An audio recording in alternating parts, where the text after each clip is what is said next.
Welcome to This Explainer. Look, I am absolutely thrilled you're tuning in today because we're tackling something that is just so universally frustrating. Think back for a second to pretty much every New Year's Eve you've ever had. You know the drill, right? You get this sudden, massive burst of motivation. You lean on sheer willpower. You set these big, hairy, highly ambitious goals, and then, well, by the time February rolls around, you're somehow right back to your old routines. It's incredibly frustrating. Trust me, I've been there too.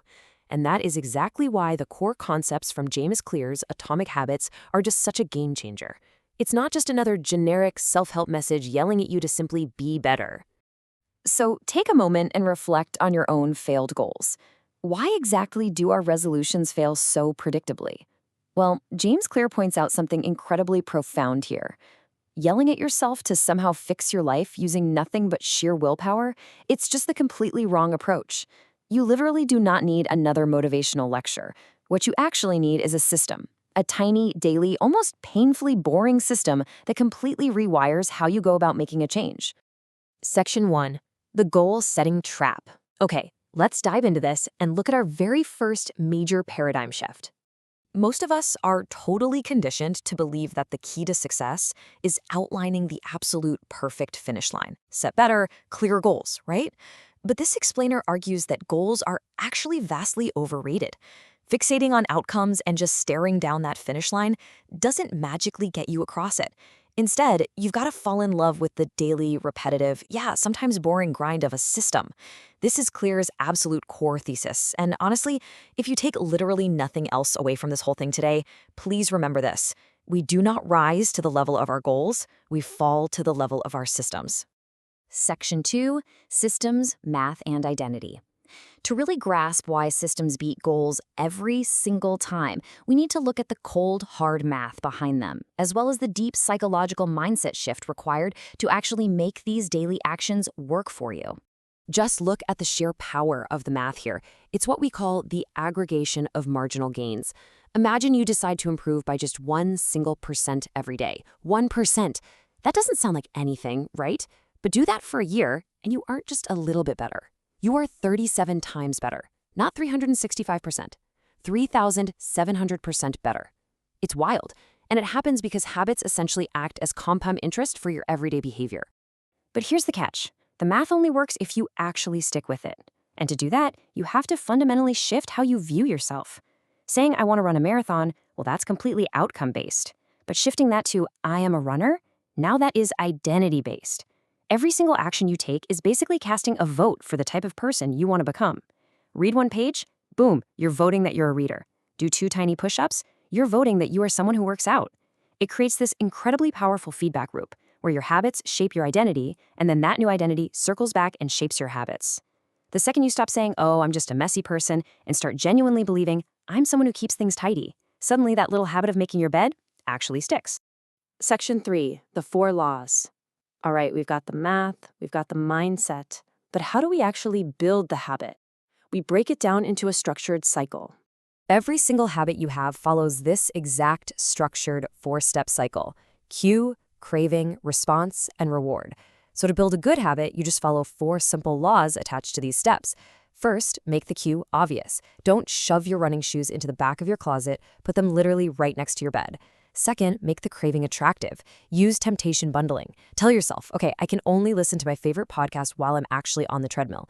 Third, make the response easy. Use the 2-minute rule. Read 30 pages sounds exhausting, so just make it read 1 sentence. And fourth, make the reward satisfying. Our human brains crave immediate returns, so give yourself some visual progress. Move a paperclip into a jar, or draw a big, satisfying X on your calendar.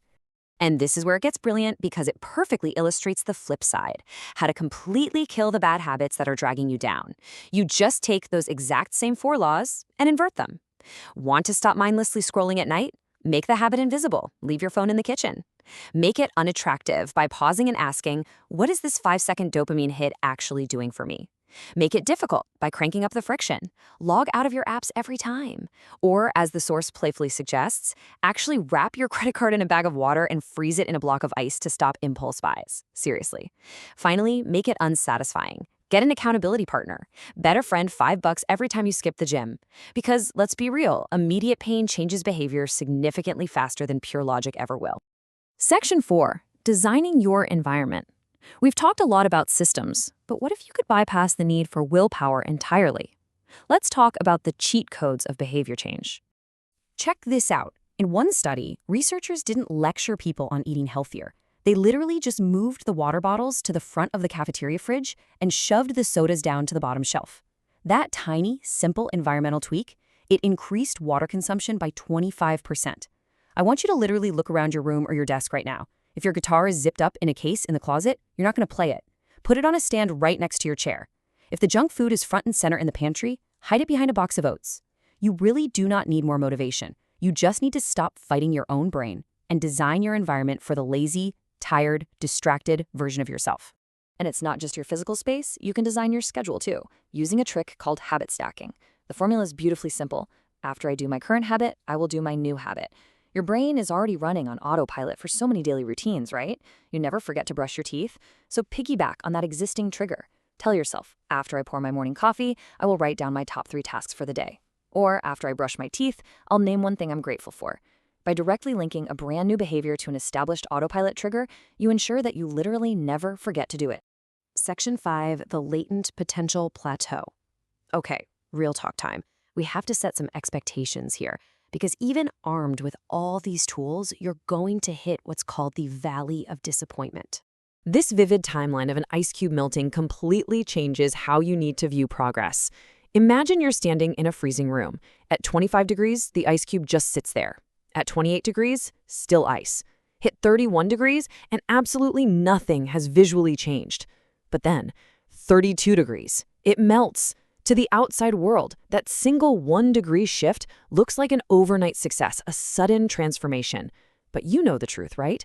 The actual, crucial work was quietly happening during all those previous degrees. This is exactly why progress feels so agonizingly slow at first. You might hit the gym for 3 months with 0 visible changes. You might write 50 terrible pages of a book, but you have to stay stubbornly patient.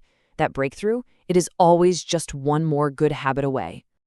To prove how powerfully this compounds, let's look at a real-life example from the source material. This person trying to overhaul 4 massive habits all at once, waking up super early, meditating, journaling, and intense exercising. The result? Total miserable failure in just 1 week. So they pivoted. They applied the 2-minute rule. The new goal was stupidly small. Wake up, drink a glass of water, and do exactly 1 push-up. That is it. But guess what? That single push-up inevitably became 5, and then 10. Then they effortlessly stacked on 1 minute of meditation. Then just 1 sentence in a journal. Over 6 months, this tiny start built an incredibly robust, life-changing morning routine, all without requiring massive willpower or burning out. Start tiny.